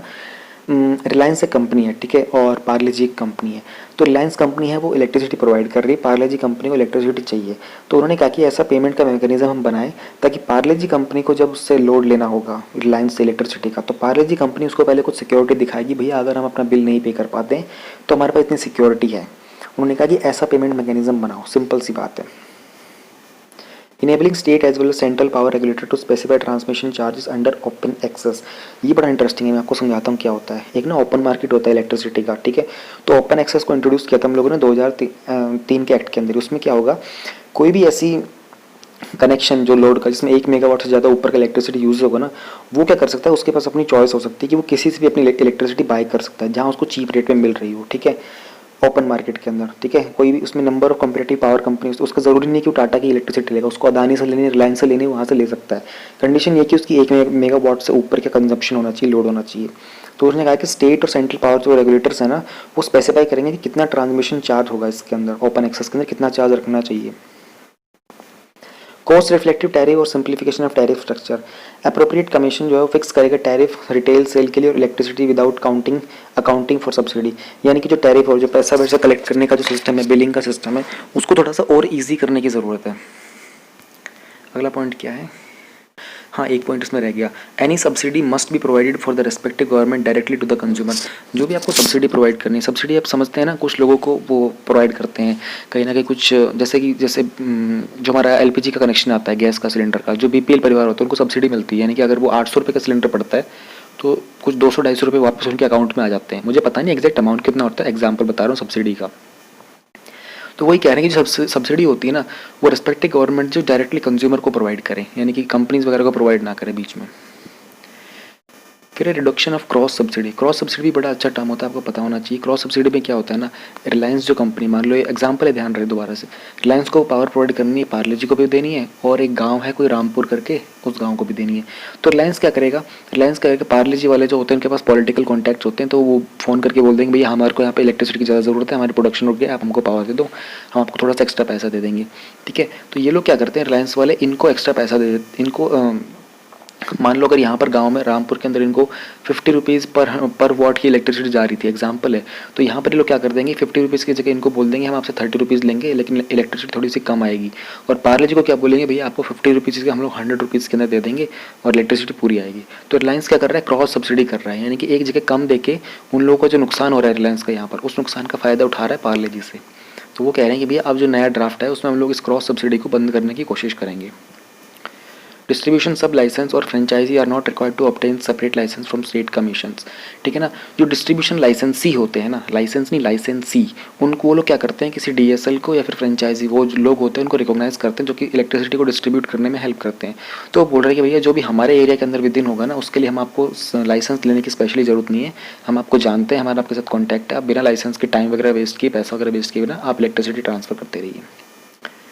क्रॉस बॉर्डर ट्रेड इलेक्ट्रिसिटी, यानी कि एक कंट्री से दूसरे कंट्री में भी अगर हम इलेक्ट्रिसिटी सेल करते हैं। रिसेंट न्यूज़ के अंदर जो लोग डेली न्यूज़ फॉलो कर रहे हैं उनको पता होगा कि चाइना जो है वो सीपेक के अंदर एक गिलगित बल्तिस्तान के अंदर एक 1124 मेगावाट का एक पावर प्रोजेक्ट सेटअप कर रहा है, जहाँ पे पाकिस्तान को बहुत ज़्यादा इलेक्ट्रिसिटी मिलने वाली है और उनको बहुत हैवी लोन्स भी पड़ने वाले चाइनीज़ बैंक के साथ। तो ये क्रॉस बॉर्डर हो रहा है, यानी कि चाइना गिलगित बल्तिस्तान में सेटअप करेगा जो कि पीओके में पड़ता है, ठीक है। तो इसलिए न्यूज़ में था तो आपको रिवाइज़ करवा रहा हूँ। इस बिल ने बोला है कि भैया CERC सेटअप करेंगे हम लोग। एक ऐसा कमीशन होगा जो कि ये ध्यान में रखेगा कि जो भी इलेक्ट्रिसिटी हम लोग एक कंट्री से अपने इंडिया से दूसरे कंट्री में भेज रहे हैं, उसके ऊपर सारे के सारे गाइडलाइंस वगैरह सेट करने के लिए, रूल सेट करने के लिए हम लोग CERC सेटअप करेंगे। उन्होंने प्रपोज किया नेशनल रिन्यूएबल एनर्जी पॉलिसी, यानी कि एक ऐसी पॉलिसी बनाना चाहते हैं पर सेंट्रल गवर्नमेंट कंसल्ट करेगी स्टेट्स के साथ और यूनियन टेरिटरी के साथ कि कुछ मिनिमम परसेंटेज हम लोग फिक्स कर देते हैं कि इतना परसेंटेज इलेक्ट्रिसिटी आप लोगों को रिन्यूएबल एनर्जी ही यूज़ करनी है। ये बात की प्रपोज किया गया, ध्यान रहे, प्रपोज किया, अभी कंफर्म नहीं हुआ है। Renewable purchase obligations to include hydro energy sources, उन्होंने कहा कि स्टेट कमीशन जो हैं उनको इस तरह से एम्पावर करेंगे कि कुछ रिन्यूएबल परचेज ऑब्लिगेशंस हो उनके ऊपर, ठीक है, उनका कर्तव्य बने कि वो रिन्यूएबल एनर्जी को परचेज करे, उसमें भी वो लोग हाइड्रो एनर्जी सोर्सेज को भी इंक्लूड करें साथ में। फिर उन्होंने कहा कि NLDC बनेंगे, कि नेशनल लॉ डिस्पैच सेंटर, जिसका काम क्या होगा, वो रिस्पॉन्सिबल होगा कि किस तरीके से इलेक्ट्रिसिटी का स्केड्यूलिंग करनी है, कहाँ पर किस टाइम पावर देनी है, रिक्वायरमेंट कहाँ पर, जैसे जो क्रॉप का सीज़न होता है, खरीफ क्रॉप का सीज़न होता है, फिर रबी का सीज़न होता है, उस टाइम पे रूरल एरियाज़ में ज़्यादा भेजना, एग्रीकल्चर फील्ड में ज़्यादा देना ज़रूरी होता है, ठीक है। नाइट टाइम के अंदर सिटीज़ के अंदर गर्मियों में ज़्यादा देना होता है, कि गाँव के लोग फिर भी सो जाते हैं लेकिन शहर के लोग सो नहीं पाएंगे, बहुत प्रॉब्लम होती है। तो ऐसा एक NLDC बनाएंगे जहाँ पे लोड किस तरह से डिस्पैच करना है, ठीक है। रिसेंटली आपको पता होगा प्रधानमंत्री जी ने एक दिन एक डेट को रात को 9 बजे 9 मिनट के लिए इलेक्ट्रिसिटी ऑफ करवाई थी, तो वहाँ पर सारे के सारे पावर ग्रिड वगैरह को एक बहुत बड़ी टेंशन हो गई थी कि कैसे हम लोग इस लोड को मैनेज करेंगे। तो उनका एक सेंटर बनना चाहिए जो इन सब चीज़ों को ध्यान रखेगा, ग्रिड के ऊपर जो भी ऑपरेशंस हो रहे हैं उन सबको मॉनिटर करेगा, और जो भी इंटर रीजनल और इंटर स्टेट ट्रांसमिशन होगा ना उन सबको सुपरवाइज करेगा, कंट्रोल करेगा, और उसके पास एक ओवरऑल अथॉरिटी होगी कि जो भी रियल टाइम ऑपरेशंस लेने नेशनल ग्रिड को लेकर वो सारे के सारे कैसे एग्जीक्यूट करने हैं। ये सारा का सारा किसका काम होगा, NLDC का काम होगा। थोड़ा बोरिंग टॉपिक है, डिफिकल्ट वर्ड्स थे, बट आई डोंट थिंक कि आप लोगों को प्रॉब्लम आई होगी। मैंने बहुत कोशिश की है इसको खोल खोल के समझाने में। मुझे एक बार कमेंट करके बताना ज़रूर कि आपको समझ में आया या नहीं आया। मैंने पूरी कोशिश की थी जितना ज़्यादा खोल सकता हूँ इस टॉपिक को मैं खोल सकूँ। Open market sale scheme 3.14 OMSS। Open market sale scheme क्या चीज़ है, इसको जानने से पहले आप लोगों को मैं एक बात बताता हूँ कि फिक्की के बारे में पहले पढ़ते हैं, फिर हम लोग वाई न्यूज़ में जाएंगे, फिर हम मोर ऑन न्यूज़ में जाएंगे, फिर हम अबाउट में जाएंगे। सीक्वेंस ऐसे करेंगे तो अच्छे समझ में आएगा। फिक्की क्या बोल गया, फिक्की नहीं, FCI। हाँ, FCI का सेटअप होता 1965 के अंदर, और किसके अंडर था ये, फूड कॉरपोरेशन एक्ट था 1964 का। Against the backdrop of short storage of grains, उस टाइम पर गेहूँ की स्पेशली कमी आ गई थी, इसलिए हम लोगों ने एक फूड कॉरपोरेशन एक्ट लेके आए थे। जो एग्रीकल्चर प्राइसेस कमीशन था ना, वो भी क्रिएट किया गया था 1965 के अंदर। वो क्या करेगा, वो रिकमेंड करेगा कि भाई रेम्यूनेटरी प्राइसेस फार्मर्स के लिए, यानी कि किसान को कितनी कीमत मिलनी चाहिए उसके खेत में बोए हुए गेहूं को बेचने के लिए। और FCI इसको मैंडेट किया था, भाई आपके 3 ऑब्जेक्टिव होंगे। आप क्या करोगे, आप इफेक्टिव प्राइस प्रोवाइड करोगे फार्मर्स को, ठीक है, प्लस आप प्रोक्योर मतलब आप प्राप्त करोगे, लोगे, कलेक्ट करोगे सप्लाई ग्रेन्स, जो भी PDS होता है, पब्लिक डिस्ट्रीब्यूशन सिस्टम। अच्छा, PDS के बारे में मैंने रिसेंटली डेली न्यूज़ जो चल रही है उसके अंदर आप लोगों को वन नेशन वन स्कीम में बहुत अच्छे से समझा रखा है PDS वगैरह क्या होते हैं। तो आप लोग सप्लाई ग्रेन्स लोगे, PDS के अंदर वहाँ पर डिस्ट्रीब्यूट करोगे ताकि वो इकोनॉमिकली वल्नरेबल सेक्शन जो सोसाइटी के होते हैं, स्पेशली जो वर्कर क्लास होती है, उन तक पहुँच सके, ठीक है। फिर आप एक स्ट्रेटेजिक रिजर्व बनाओगे। स्ट्रेटेजिक रिजर्व मतलब इकट्ठा करके रखोगे अनाज को इमरजेंसी के टाइम यूज़ करने के लिए, बेसिक फूड ग्रेन्स का। तो अब हम देखते हैं, हम लोगों ने देख लिया FCI का ऑब्जेक्टिव देख लिए। अब देखो यहाँ पर आ जाओ, वो कह रहा है कि कोविड-19 के आउटब्रेक के दौरान गवर्नमेंट ने डायरेक्शन दी थी FCI को कि भैया वो व्हीट और राइस, गेहूं और चावल NGOs और चैरिटेबल ऑर्गेनाइजेशन को प्रोवाइड करे, ठीक है। किस चीज़ के ऊपर, ओपन मार्केट सेल स्कीम के रेट के ऊपर, ताकि जिसमें कोई ई ऑक्शनिंग का प्रोसेस ना हो, ठीक है। अब आपको समझ में आ गया, ये लोग क्या करते हैं, स्ट्रेटेजिकली रिजर्व क्रिएट करते हैं, फिर क्या करते हैं, जब ज़रूरत पड़ती है तो NGOs को, चैरिटेबल ऑर्गेनाइजेशन को सेल कर देते हैं आगे, ताकि वो आगे डिस्ट्रीब्यूट कर सकें। मोरल न्यूज़, NGO और जो चैरिटेबल ऑर्गेनाइजेशंस हैं वो बहुत इंपॉर्टेंट रोल प्ले कर रही हैं कुक्ड फूड प्रोवाइड करने में। थाउजेंड्स ऑफ जो पुअर और नीडी लोग हैं, स्पेशली जो लॉकडाउन के अंदर फंस गए इधर से उधर। ये न्यूज़ तब की है जिस टाइम ये था, लेकिन आज की डेट में जब जून की हम बात करें तो फिलहाल फूड की इतनी दिक्कत नहीं आ रही है, काफ़ी हद तक कंट्रोल कर लिया गया है, काफ़ी और भी काम चल रहा है। हिदर टू वर्ड का मतलब होता है अभी तक केवल स्टेट गवर्नमेंट और रजिस्टर्ड बल्क यूजर्स थे ना, जैसे कि रोलर फ्लोर मिल्स, इनको अलाउड था कि वो स्टॉक खरीद सकते हैं FCI से अंडर OMSS रेट्स। अब इन्होंने क्या कर दिया कि फिलहाल इसको ओपन कर दिया ताकि NGO और चैरिटेबल ऑर्गेनाइजेशंस हैं वो भी खरीद सके, ताकि जो डिस्ट्रीब्यूशन है ना वो क्विक हो जाए और ईजी हो जाए। OMSS के बारे में जानते हैं अभी क्या स्कीम है, ओपन मार्केट सेल स्कीम जो है। It refers to selling of food grains by government, यानी कि सरकार जो है वो अनाज वगैरह को बेचती है गवर्नमेंट एजेंसी या फिर जो गवर्नमेंट होती है डायरेक्टली, किसके ऊपर, प्री डिटरमाइंड प्राइसेस होते हैं ओपन मार्केट, यानी कि पहले से निश्चित किए हुए दाम होते हैं, उनके ऊपर बेचती है। टाइम टू टाइम बेचती रहती है, क्यों, ताकि किसी भी पर्टिकुलर लीन सीजन का मतलब होता है जहाँ पर हमारी क्रॉप वगैरह की रिक्वायरमेंट जो थी वो पूरी नहीं हो पाई है, तो उस टाइम पर ग्रेन की सप्लाई को मेंटेन करने के लिए कि पर्टिकुलर एरिया के अंदर अगर सप्लाई कम पड़ गई है, पर्टिकुलर सीजन में सप्लाई कम पड़ गई है, तो ओपन मार्केट का जो प्राइस होता है प्री डिटरमाइन, जो पहले से डिसाइडेड होता है, उसके टाइम पर गवर्नमेंट एजेंसीज एफसीआई के थ्रू जो भी अनाज इकट्ठा किया होता है स्ट्रेटेजिक रिजर्व के अंदर, उन सबको सेल कर देती है। In addition, maintaining the buffer stocks, making a provision for meeting requirement of the targeted public distribution system.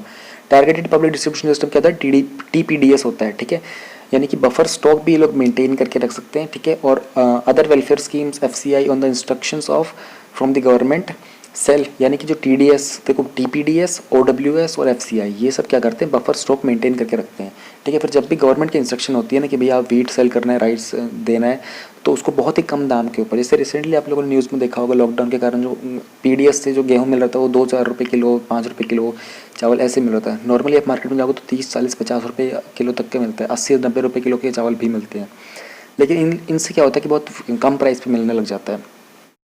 अब ऑपरेशन के अंदर ट्रांसपेरेंसी रहे, इसलिए corporations had to switch over to e auction, यानी कि ई ऑक्शन मतलब ऑक्शनिंग मतलब नीलामी, और क्या ई ऑक्शन मतलब ऑनलाइन नीलामी करोगे ताकि उसमें ट्रांसपेरेंसी मेंटेन रहे, और किसके अंडर, वही open market sales scheme domestically, यानी कि विद इन कंट्री, और within country within जेट रीजन, पर्टिकुलर रीजन के अंडर। एफसीआई कंडक्ट करता है, वीकली ऑक्शनिंग करता है तो इस स्कीम को चलाने के लिए, ठीक है ना, तो ओपन मार्केट के अंदर, ताकि जो प्लेटफॉर्म होता है ना उसमें कमोडिटी एक्सचेंज होता रहे। अब एनसीडीईएक्स को ये लोग यूज़ करते हैं। एनसीडीईएक्स क्या चीज़ है ये हमें पता होनी चाहिए, प्रीलिम्स के स्पेसिफिक बहुत इंपॉर्टेंट रहेगा। एनसीडीईएक्स कहीं ना कहीं बन सकता है क्वेश्चन। 2003 में हम लोगों ने इसको एस्टैब्लिश किया था। एक commodity exchange dealing, commodity exchange medium है जो प्राइमली डील करता है एग्रीकल्चर कमोडिटीज़ के अंदर इंडिया में। इसके हेडक्वार्टर्स मुंबई के अंदर है। बार्ले, वीट और सोयाबीन्स हैं इसके one of the leading agriculture commodities हैं जिनका ट्रेडिंग होती है एनसीडीईएक्स के ऊपर। State government, union territory administration, वो सारे के सारे अलाउड हैं, वो पार्टिसिपेट कर सकते हैं इस ई ऑक्शनिंग के अंदर अगर उनको वीट और राइस की ज़रूरत है। आउटसाइड टीपीडीएस और ओडब्ल्यूएस, यानी कि अगर जितना भी उनकी टीपीडीएस के अंदर और ओडब्ल्यूएस के अंदर है उसके अलावा उनको ज़रूरत हो सकती है तो वो लोग ई ऑक्शनिंग में पार्टिसिपेट कर सकते हैं। Present form of OMS comprises 3 schemes. OMSS की 3 स्कीम्स होती हैं presently. Sale of wheat to bulk consumers, यानी कि गेहूं को है उसको सेल करते हैं लार्ज अमाउंट के अंदर प्राइवेट ट्रेडर्स को ई ऑक्शन के थ्रू। वीट को बल्क कंज्यूमर के थ्रू करते हैं, प्राइवेट ट्रेडर्स की करते हैं, ई ऑक्शनिंग करते हैं, डेडिकेटेड मूवमेंट होती है। रॉ राइस ग्रेड ए वो भी बेच रहता है बल्क कंज्यूमर्स को, प्राइवेट ट्रेडर्स को थ्रू ई ऑक्शन। तो ये इसके 3 कॉम्पोजिशंस होते हैं, ठीक है। 3 स्कीम के 3 इन स्कीम्स है, सब स्कीम्स हैं इसकी।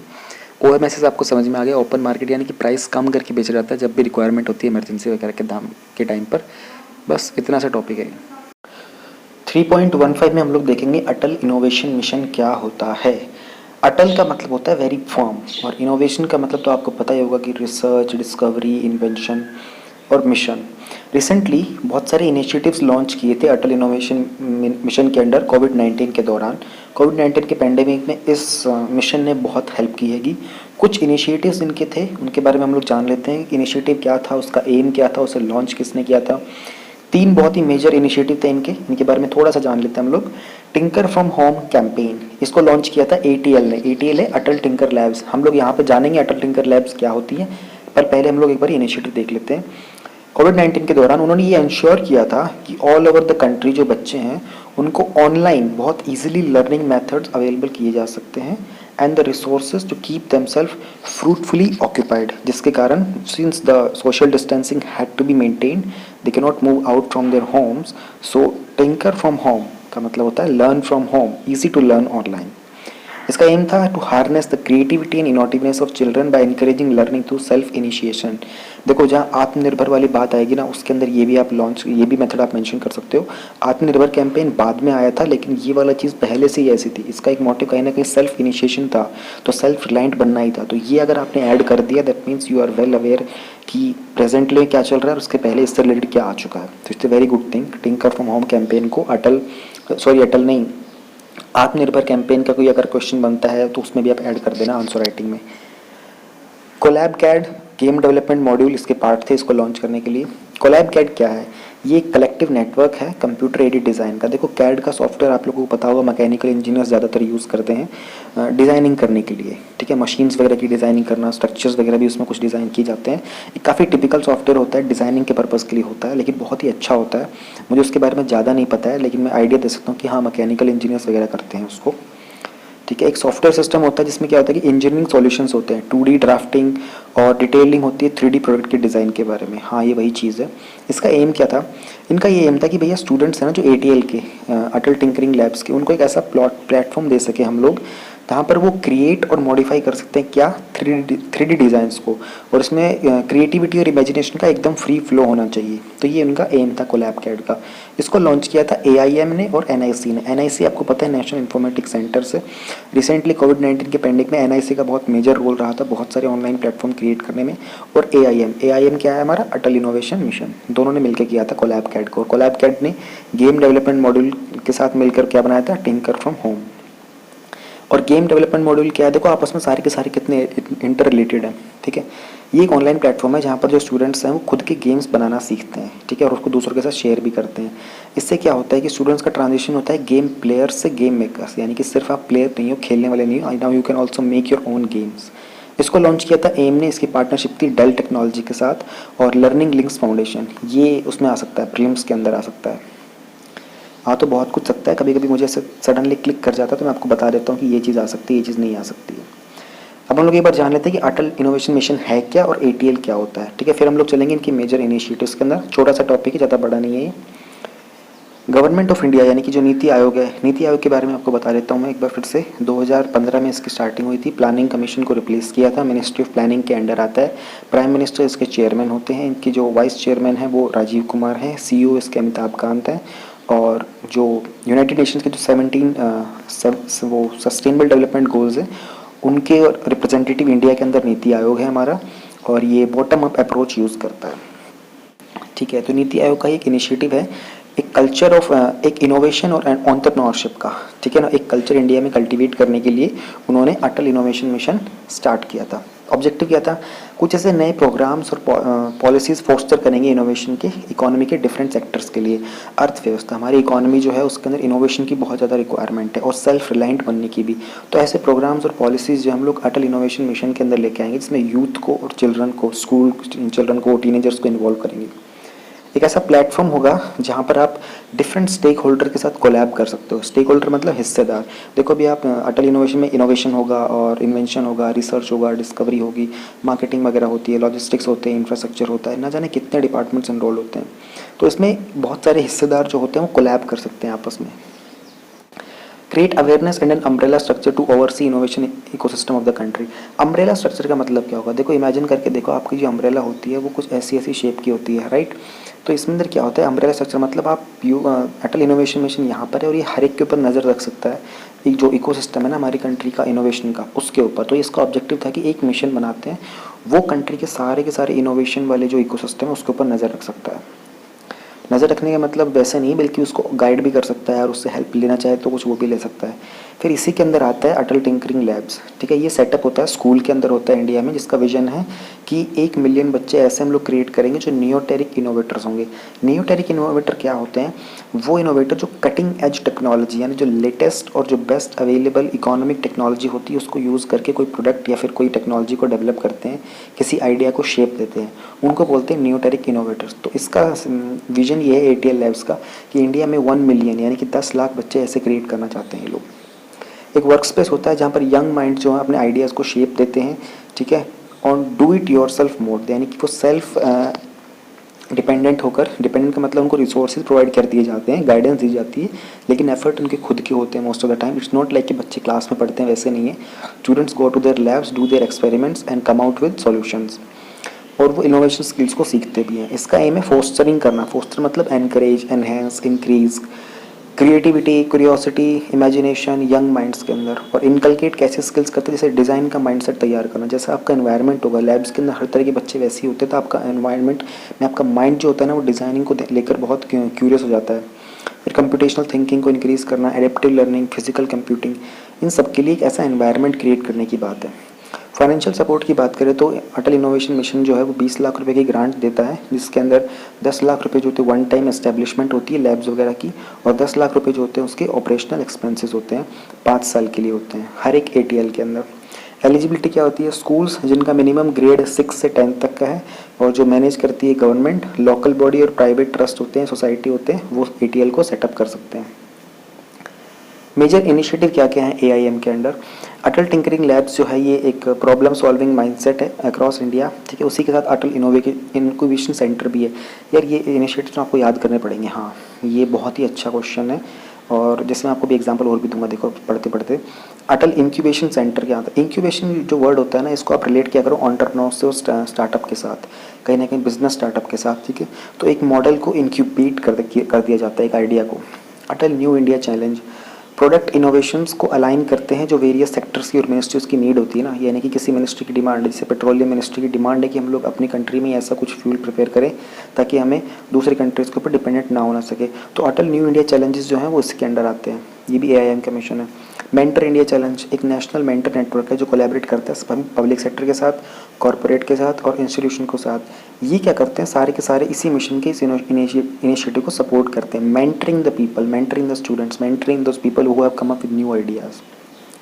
अटल कम्युनिटी इनोवेशन सेंटर, देखो एक नाम बहुत सिमिलर से लगते जा रहे हैं, लैब है, सेंटर है, कैंपेन है, इनोवेशन कई बार यूज़ हुआ है, बट दैट डजंट मीन कि सारे के सारे सेम है, सब में डिफरेंस है और इतना ही आपको आइडिया होना चाहिए इनके इनिशिएटिव के बारे में।